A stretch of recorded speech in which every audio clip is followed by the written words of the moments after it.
This is ninth lit, and we are going to review for the test today, as well as read a little bit in the book. As we finish Act 5. So, Act 5, what we've learned so far is in the chorus that Henry has left. And if you don't know this, write it down. I don't know if you can remember. I'm always impressed when students remember things that I didn't think they would remember. I had that happen last period. I asked some question, and Lily had the answer, and I thought, you listen. That's how you remember that. You can't remember something you never heard. Listening in class is so important. It's where the learning takes place. So what happens is Henry goes back to England. Remember, he doesn't want to be hailed as a hero, but he goes back. The emperor, the Holy Roman Emperor, is visiting there to help start the peace process between England and France. They've been fighting for 100 years, over 100 years. And they've had lots of peace treaties that have been broken. But anyway, the Holy Roman Emperor, remember him. So he goes back, and they try to make him a hero. Henry, he doesn't want to be one. All right, so let me just tell you how this stuff ends. And Act 1, or Scene 1, is another comic scene between Pistol and Fluellen. Apparently Pistol insulted Fluellen's nationality. What nationality is Fluellen? Welsh. And the leek is the Welsh plant or flower. I don't know if America has North Carolina has the pine, the longleaf pine, is whatever they call it, a plant or whatever. But the French, the Welsh used the leek, all right? So there was some insult, and so Fluellen in this scene has a leek, and he's making Pistol eat that, and he doesn't want to, and so every time he refuses, Fluellen's going to hit him. He hits him 2 or 3 times with a stick, with something, and so he really lets him have it. And at the end, if you'll turn to the very end of Scene 1, and if we have time, again, we'll go back and read some of this. Look at the end of Scene 1, wherever that is in your book. Scene 1, end of Scene 1, turn in your book. It's on 213 if you have this little book, but it's the beginning of Scene 2. It's just right before that. So you can find Scene 2 back up. All right, so this comic scene goes on where Fluellen beats him 3 or 4 times, 2 or 3 times. And then Pistol says this. I'm going to read this. Doth fortune play the huswife with me now?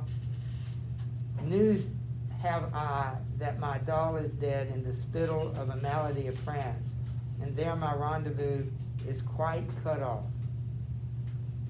First of all, he wasn't married to Doll. Who was he married to? Nell Quickly. So this is a mistake.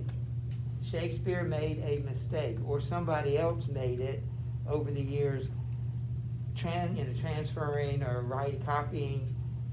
So it's not Doll, it should be Nell. I just think that's an interesting point.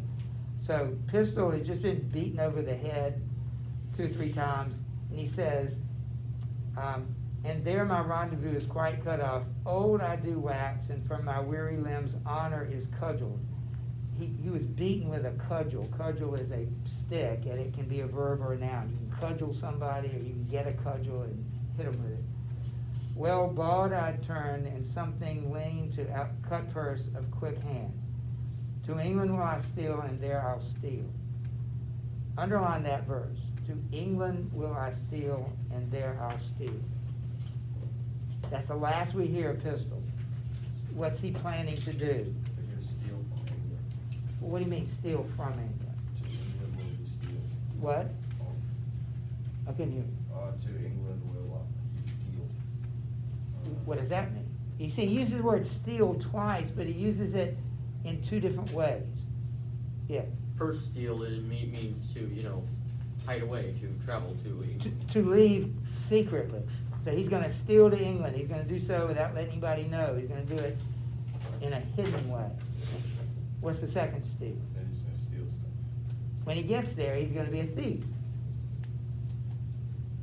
So that's how Pistol, he's been beaten, his two best friends were hanged, and he hadn't changed a bit. His wife is dead. All these things should have said, listen, maybe I should get my act together. He doesn't. He's going right back. And by the way, he says, in patches will I get into these cudgel scars, and swear I got them in the Gallia Wars. Notice the couplet there. Why does Shakespeare use couplet? Did we ever talk about that?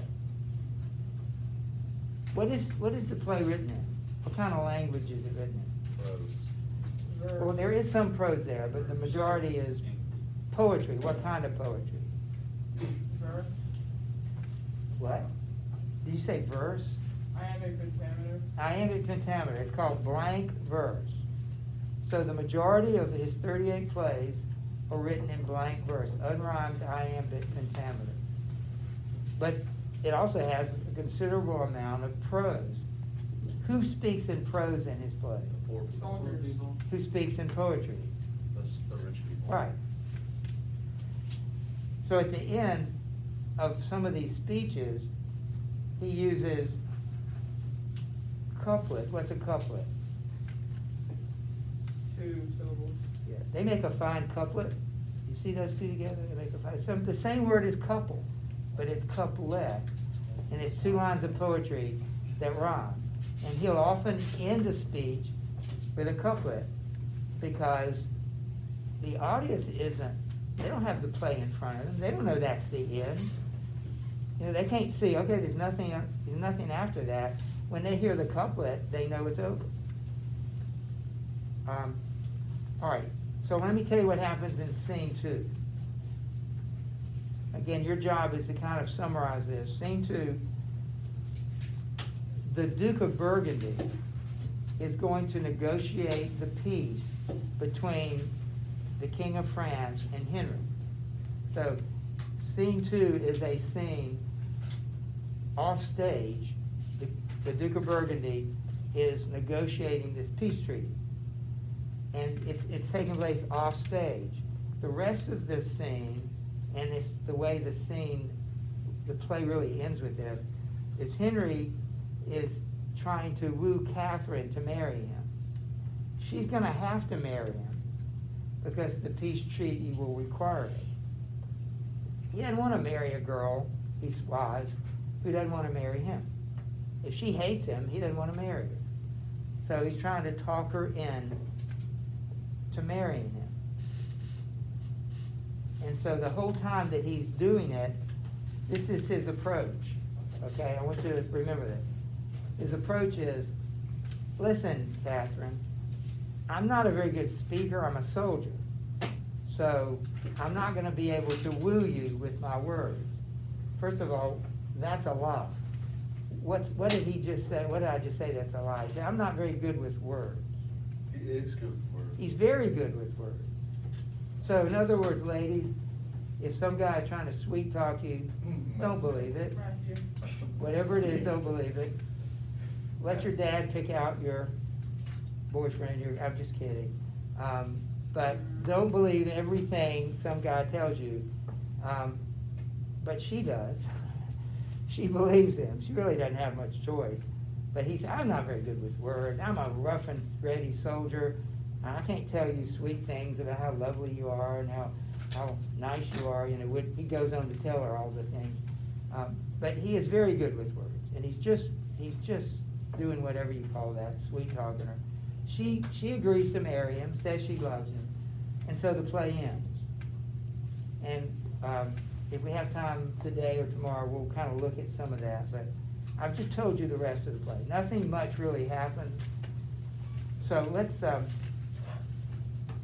pause here and see if you have any questions from the review sheet. If you haven't studied it, you probably don't know what you don't know. So you're at a disadvantage. We will review tomorrow, but I'd like to see if we can use our time today. Yes, any particular ones? Let me get a copy.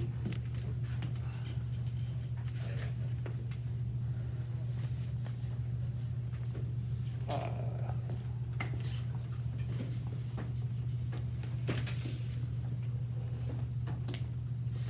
Okay, I've got it. All right, want to do them all? Okay. Southampton, anybody know what yeah. I said, where Henry grew up and where the conflict of Nim and Bardolph and Pistol occurred. What was that first thing you said? Where Henry grew up. Did? I didn't know that. The second part is true, that's kind of where we meet. I think it's there, it's where we meet Bardolph, Nim, and Pistol, but it's also where he arrests the, what do they call it? The traitors, yeah.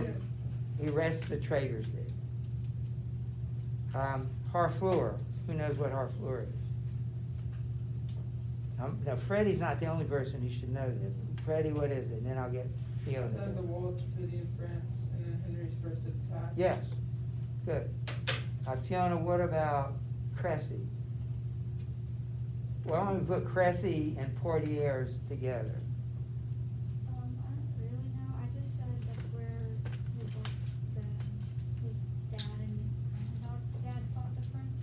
Well, that's good. Cressy is his uncle, the Black Prince, was hero, I guess, of the Battle of Cressy, which happened in, and I haven't memorized them either. If you'll remember them, you might get extra credit for that, but I think Poitiers, what was the dates on those two? 1340 or 1356, and Cressy was 1432, I think. All right, well, one came before the other, I don't know which is which, but these are the two battles at Agincourt, the three great battles of the 100 Years' War. And the Black Prince was the hero of Cressy.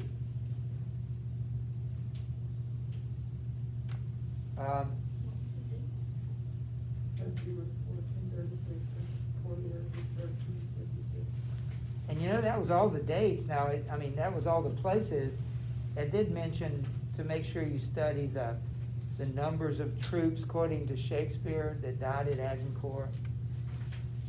Anybody know those right off the top? Brian? Was it like, Shakespeare said it was like 6,000 to 30,000, something like that, or like 20,000? What did I ask? What did I just ask you? The number died or the number engaged? The number engaged. Would be, didn't we say 60,000? Didn't you just say that? It was 6,000 and like 20,000. Well, that's the actual number. Let's use, it says, and let's not worry about the historical numbers, let's use the Shakespeare numbers. So there's about 60,000 French to 29 English. but we're talking about the numbers engaged, 12,000. So there's 60,000 versus 12,000. Those are not true, but that's the numbers we were given. And of that, the French lost 10,000 and the English about 30, not 30,000, but 30 men. That's all that were lost. And only 2 or 3 of them were noblemen. How much 4. is it actually? 10,000. Did you say? I said 29. Well, that's exactly how many it is. If you said 30, I'd give you credit. And I think I remember it saying, 4 noble English. All right? As opposed to, say, Common soldiers. yeah, let's say 7,000. I don't know the number, I'm not gonna ask you that, but like 3/4 of the French or more were noblemen. And only 4 of the Englishmen were nobles, yeah. So do we not have to know the real numbers? Those were the real numbers. No, except, I think it might get extra credit question was how many actually were killed of the English?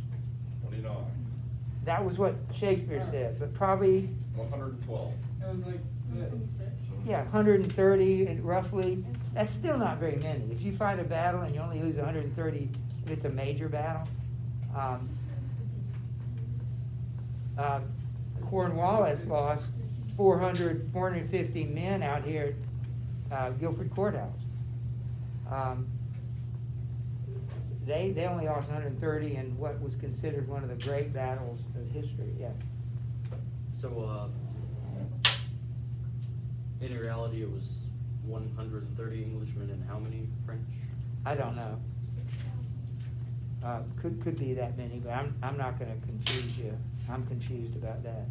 Yeah, Who was Falstaff? Fiona, Henry's father figure who died of a broken heart. say that last part, He died of a broken heart. because Henry dumped him as a friend. Yeah, Who were the squires?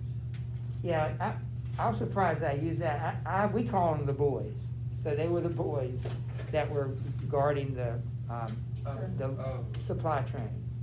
I guess they were technically squires, you know, like to a knight, they were technically that job, so, yes. Also, Jamie?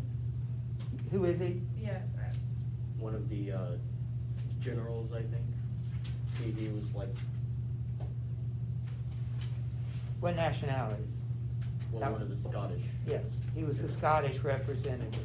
Each represented, they were representative of the country, of the 4 countries that fought together for Henry. And why is that important? That Henry was able to bring Irishmen and Scotsmen and Welshmen and Englishmen together. Because pride. What? They were able to get over their pride and work with each other. And who gets the credit for that? Henry. Henry. At least Shakespeare wants him to get the credit for it. He's trying to make Henry look really good. You probably don't read Shakespeare for historical accuracy. No one would do that. There is historical accuracy there to a point, but you read it for the literary value. Because Henry's much more complicated than he's portrayed here. Yeah, There were multiple people that I just don't remember seeing. Sure. McMorris. he's the Irishman. He's again, he's one of the officers. Could lump them all together: Llewellyn, McMorris, Jamie, and Gower. You just lump them in one group because they all kind of served the same function of being English, of being British officers who had disagreements, and they represented, you know, Henry's skill And at then, putting them together. Bates. Well, that's another group: Bates, Courts, and Williams. Lump those together. Yeah. And so Bates and Courts don't really matter. Mm-hmm. Williams is the one who had the quarrel with Henry, but they were together when the incident took place, so that's why we included them. Were they English or French? They are all British, English soldiers. Yeah, Who's the one that got in,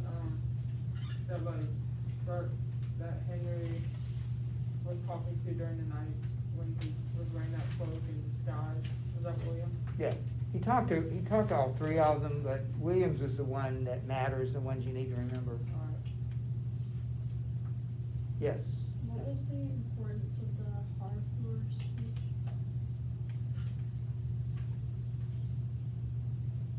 Anybody remember? Yeah. Then it's like, kind of like revive them, like, get them like hyped up for the battle. And like, 'cause they were in bad shape, so it got them more like in a battle like, style, or like. It serves the same function as St. Crispin. It was famous. Once more under the breach. As he called friends, once more, or we'll fill up with English dead. It's just another example. It's the first example we see of his inspirational speaking. All right, yeah. Also, what's like the Shakespeare's use of contrasting scenes? Well, that's exactly what I was gonna mention. That's really important. It's gonna count more points than what Harfleur is, because it covers more ground. Remember, we called it juxtaposing or juxtaposition of scenes. It's his organizational pattern in the play. So why does he do it? And give examples of it. So that's a question I can guarantee you I'll ask that, and probably ask you to write 5 to 7 sentences, give 3 examples, and explain them. So that's what we're trying to do. Can anybody get us started? What does it mean to juxtapose two scenes? Fiona? To put them like on top of each other or very close to each other? Yes, on top or next to. What's the point of doing that? Like character foils, you've heard that, two opposite characters. Any opposites, what does it tend to do? If you wear black and white, what does it tend to do? Contrast. They contrast, so the white stands out, the black stands out. That's why you do that. You don't wear gray and light gray, I guess you could, but you know, they don't stand out. You have to put gray with some opposite color. It's funny that we call them opposites. How can colors have opposites? Like, I think of red and blue. Are they opposite? I mean, it's kind of the wrong word, but you know what we mean. What's the opposite of green? I mean, Think of a wheel. yeah. And you just draw a line across. Well, there really is an opposite. Yeah. So what's the opposite of green? Green. Yeah. Really? What's the opposite of blue? Orange. Really? No, I think orange is, I'd say orange is more green. Well, I never thought of it that way. That it really is sort of a opposite. I mean, thank you. I never thought of thinking it that way. Yes. So the point of juxtaposition is the contrast. Yeah, we need to finish that, but we explained why he does it, because it makes, like, two colors each of them stand out. We need examples of it. Give me an example. My examples were my first one was Pistol and them have their fight about Beyonce, and then after that Have they fight? they had their fight over the fiance because Pistol stole. You know what I thought you said? Over Beyonce. No. And then they go to real war. Then the real war happens, and then Except it's reversed. It starts with the real war, Henry and the tennis balls, they're talking about fighting, and then the very next scene is what you just described, Nim and Pistol arguing over Beyonce, her fiance. And then I said Catherine learns English. Then the French are dying. Okay, let's slow down so we can get to that. First thing was a scene. You had two different scenes. What's the other one? I said Catherine learns English. The next scene is the French are dying in battle at Harfleur. Okay, flip that again. It starts with the speech where Henry threatens atrocities using words. Obviously, he didn't do it, but he threatened, with words. And then you have a scene about words, English words. What's the finger, les doigts? What's the elbow, the elbow? What's the fingers, the fingers? And they laugh and giggle, and so they stand out. They also show something about Catherine. What do they say that show about her? Her countrymen are getting slaughtered up there in Harfleur almost, and what's she concerned with? Learning a language. She's going to rule these people someday, and yet she's giggling about words, English words. So she's only 16, no offense, but you're not as mature as you will be, and so, That's weird. I know it's not weird back then, but it's a little weird. what's weird? Her just being a teenager and him just being like, I'm like 27. That distinction, I don't even know, when did that become a thing?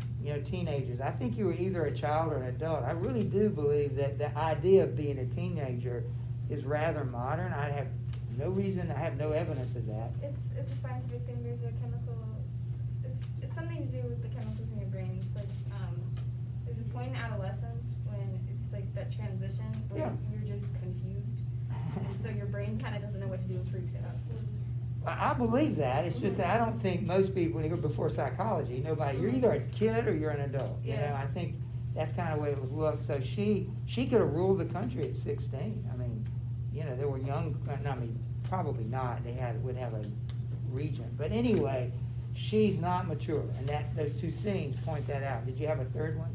Yeah, I said Henry betrayed John Falstaff, and then he was betrayed. By whom? The three traders. Again, it's flip it. It's the betrayal by the traitors, and then he betrays Falstaff.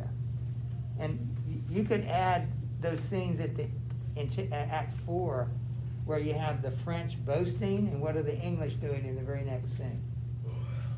Preparing. And worried and ruminating, like we talked about. So those are 4 scenes. That probably more, because I think the entire play is organized like that, but that's a good start. So that was your question, wasn't it? No. Include in the reasons for it is comic relief.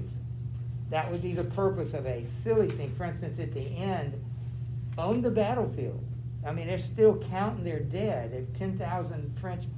Henry creates this comic scene with Williams about the glove.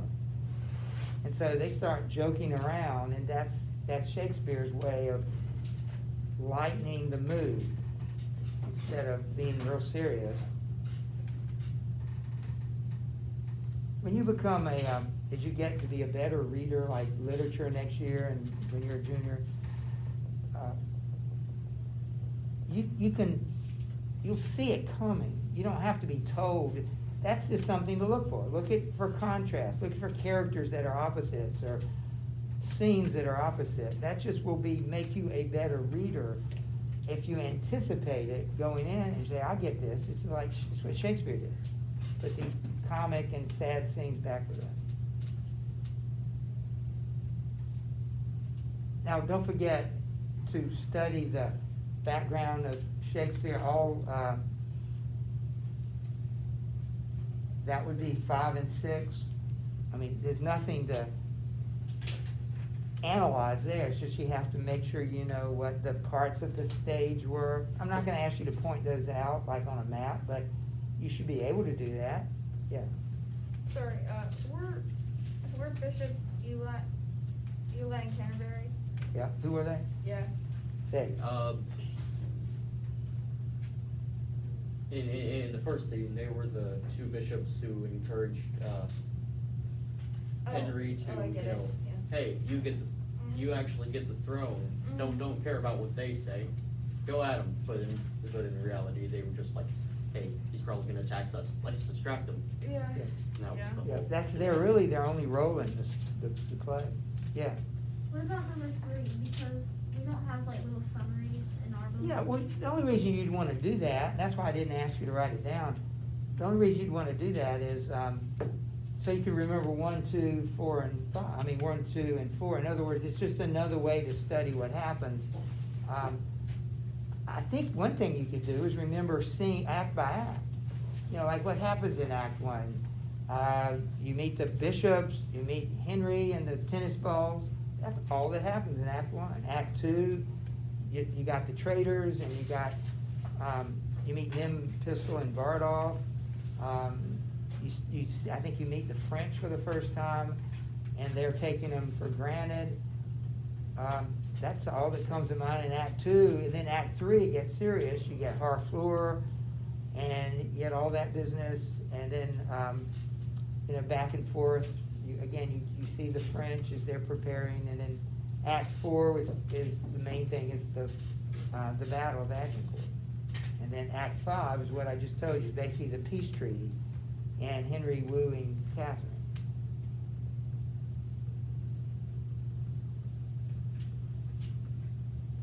All right, one thing that we need to look at, since we only have 5 minutes, look at number 6. Make sure you study that. Several places there are extended metaphors, and extended metaphor is a comparison that goes on for several lines or several sentences. There are 2 places where France is compared to a garden. We didn't read it, it's in Act 5, but also in Act 3, I think, the Dauphin compares England to plants that were offshoots of the French. So extended metaphor is a long comparison and a common one here is the garden metaphor. Parallelism, we did that actually. When you say this, you're going to have to find it. Remember what parallelism is? Yeah. said an arrangement of a sentence in which items of equal importance are within similar grammatical. Okay, when you have a list, and the ideas are equally important, like one's not more important than three and one and two could be interchanged, then you should write them in the same way grammatically. They should all be prepositional phrases, or all infinitive phrases, or all adverb clauses, whatever, it doesn't matter what you call it, but they should all be written in the same way. Foreshadowing, you know what that is. Imagery, you know what that is. You know what paranomasia is? Probably not. Do you know what it is? Let's see what Dave's got.